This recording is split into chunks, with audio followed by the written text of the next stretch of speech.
Hello दोस्तों, स्वागत है आपका मेरे YouTube चैनल में, जिसमें अपन कक्षा 10 NCERT में जैव प्रक्रम लेसन नंबर 5 को पढ़ रहे थे। इसमें अपन ने केवल सजीव और निर्जीव का इंट्रोडक्शन किया था। उसके बाद अपन नेक्स्ट बात देखते हैं कि सजीव और निर्जीव में अंतर देखने के बाद अपन ने क्या देखा कि जैव प्रक्रम क्या होता है। तो जैव प्रक्रम में आपको ये ध्यान रखना है कि शरीर को चलाए रखने के लिए जितनी भी क्रियाएं होती हैं, उन क्रियाओं को सुचारू रखने के लिए जो भी कार्य किए जाते हैं उनको जैव अनुरक्षण कहते हैं। अनुरक्षण एक शब्द आएगा आपके लिए।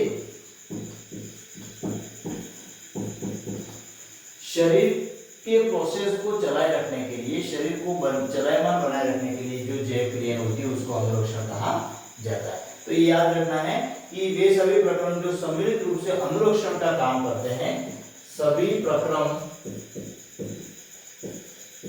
जो शामिल रूप से अनुरक्षण का कार्य करते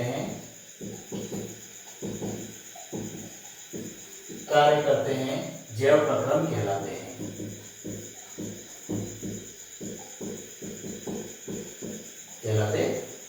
अब यहाँ पर जैव प्रक्रम का मतलब आप समझ गए, अनुरक्षण का अर्थ आप समझ गए। अब आता है बात, अब अपन अगर जीवों की बात करें तो जीवों में जो मुख्य बेसिक बातें होती हैं जीवन को चलाने के लिए, अपन इसको जीव कह सकते हैं। कौन कौन से जीव होते हैं वो आप जानते हो। तो यहाँ पर अपन बेसिक बातें करेंगे कि जीव किसको कह सकते हैं अपन। जैसे कि श्वसन। श्वसन का क्या अर्थ होता है? श्वसन अगर आपको पूछा जाए, आप पहले से थोड़ा जानते हैं श्वसन के बारे में, लेकिन श्वसन के बारे में अगर पूछा जाए तो अपन सिंपल सा बता देते हैं कि सांस लेना श्वसन कहलाता है। लेकिन नहीं, श्वसन की वास्तव में परिभाषा क्या होती है? ऑक्सीजन का उपयोग करके हमारे शरीर में कार्बनिक पदार्थों का ऑक्सीकरण होता है, ऑक्सीकरण होने के बाद जो ऊर्जा निकलती है उसको अपन श्वसन कहते हैं। और ये ऊर्जा जो होती है हमारे बॉडी में सब जगह काम आती है। हमारे दिन भर जो कार्य करते हैं उसमें ऊर्जा की आवश्यकता होती है, वो हमको श्वसन से ही मिलती है। अब श्वसन से कैसे मिलती है? तो जो भी पदार्थ होते हैं जो जिसका भोजन अपन करते हैं, उनको तोड़ने के लिए उनका ऑक्सीकरण करने के लिए ऑक्सीजन की आवश्यकता होती है, जिसके कारण ऊर्जा का निर्माण होता है। और ये क्रिया अपन श्वसन क्रिया कहते हैं। अब यहाँ पर इसकी अगर परिभाषा देखी जाए तो ऑक्सीजन के उपयोग से शरीर में कार्बनिक पदार्थों का टूटना और ऊर्जा का निर्माण करना, ये इसको अपन श्वसन कहते हैं। तो श्वसन की परिभाषा आपके दिमाग में होनी चाहिए, लिख लीजिए। ऑक्सीजन का उपयोग करके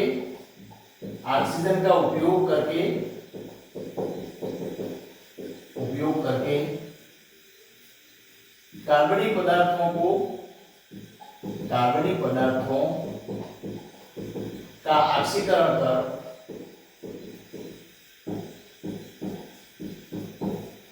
ऊर्जा का निर्माण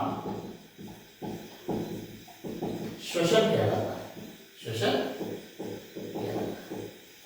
ये आपके लिए एक परिभाषा, एक बेसिक तौर पे याद रखना है कि श्वसन किसे कहते हैं। अब ये ऊर्जा जो बनती है वो कहाँ काम करती है? कार्यों को करने में। और कार्यों को करने के बाद ऊर्जा कहाँ, जिस कार्य को करते हैं उसमें ऊर्जा परिवर्तित हो जाती है। खर्च करना नहीं कह सकते हैं, ऊर्जा कभी खर्च नहीं होती, एनर्जी जो होती है वो खर्च नहीं होती है, वो केवल एक रूप से दूसरे रूप में कन्वर्ट हो जाती है या सिस्टम में खो जाती है, कहीं ना कहीं इसका डाइवर्ट हो जाती है। तो ऊर्जा उपयोग में आ जाती है या फिर रूपांतरित हो जाती है, एक रूप से दूसरे रूप में बदल जाती है। तो इसी को अपन श्वसन कहते हैं। अब यहाँ पर श्वसन के अलावा अब ऊर्जा से क्या हुआ?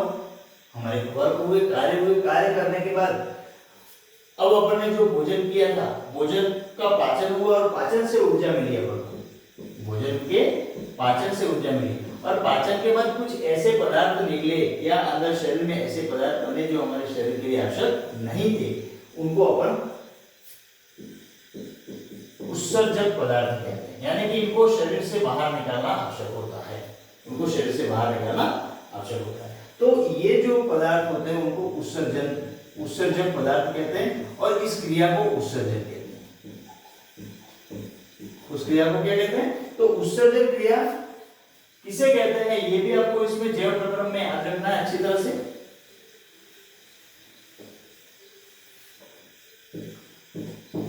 उत्सर्जन।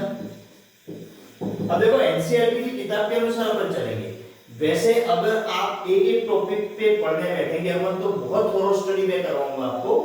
उत्सर्जन के बारे में एक बहुत बड़ा चैप्टर है, उत्सर्जन की एक किताब है, आप आगे जाकर के उसकी 50 किताबें पढ़ सकते हो एक्सक्रीशन के बारे में, शोषण के बारे में बहुत अच्छा पढ़ सकते हो। लेकिन यहाँ पर आप 10वीं के लेवल पे एनसीईआरटी ने जो कहा है अपन को कि इतना ही आपको तैयारी करनी है। तो उत्सर्जन किसे कहते हैं? शरीर में बने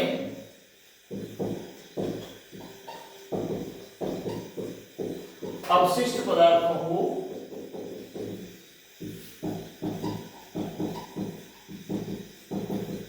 बाहर निकालने की क्रिया उत्सर्जन कहलाती है।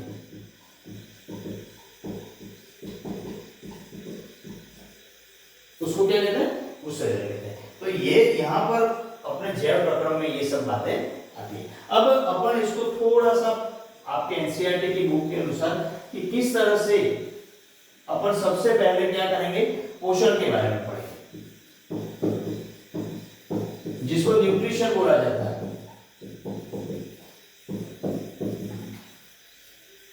पोषण जैसे कि फॉर एग्जांपल आपकी इस किताब में दिए गए हैं कि साइकिल की सवारी करते हैं या ऊर्जा का उपयोग करते हैं, आभासी क्रियाकलाप करते हैं तो हमें और भी ऊर्जा की आवश्यकता होती है। अब ऊर्जा हमको कैसे मिलती है? सजीव अपना भोजन कैसे प्राप्त करते हैं?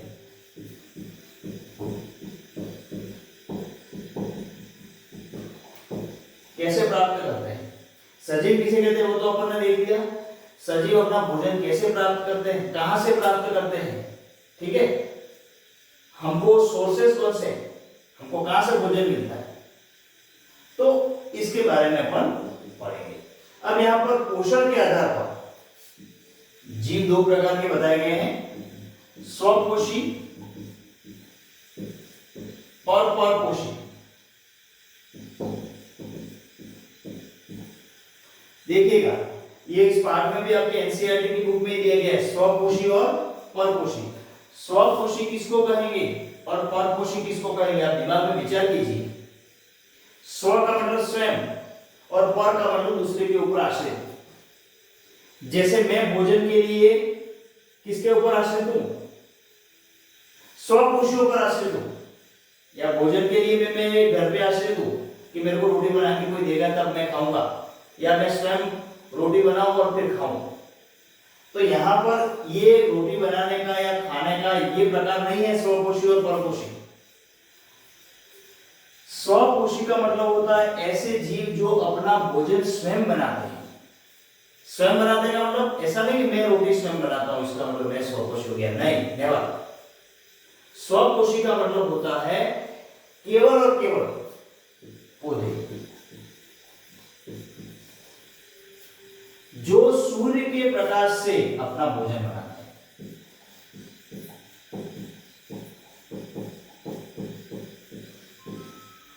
वो स्वपोषी, अपन स्वपोषी नहीं।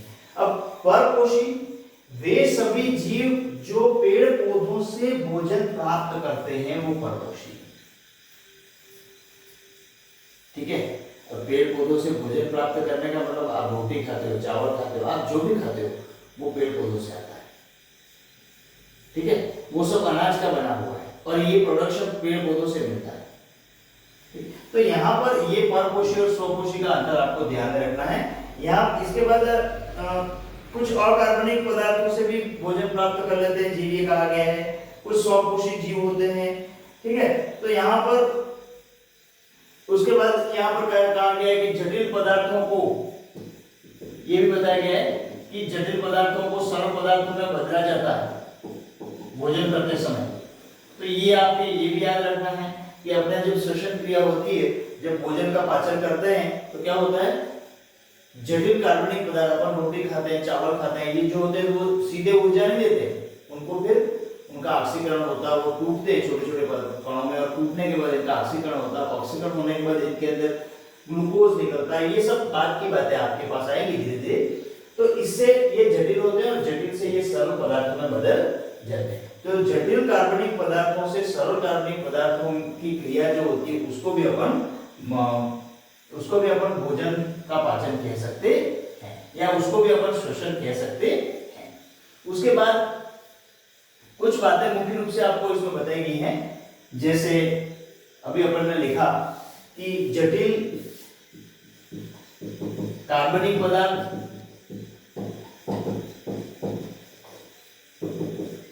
सरल कार्बनिक पदार्थ, देखना आप ध्यान से। उसके बाद एक वर्ड और आता है एंजाइम,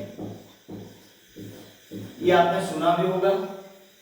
एंजाइम क्या होते हैं? तो एंजाइम ऐसे जैव उत्प्रेरक पदार्थ हैं जो किसी भी पदार्थ का छोटे पदार्थों में अपघटन कर सकते हैं, ठीक है, उसको अपन एंजाइम कहते हैं।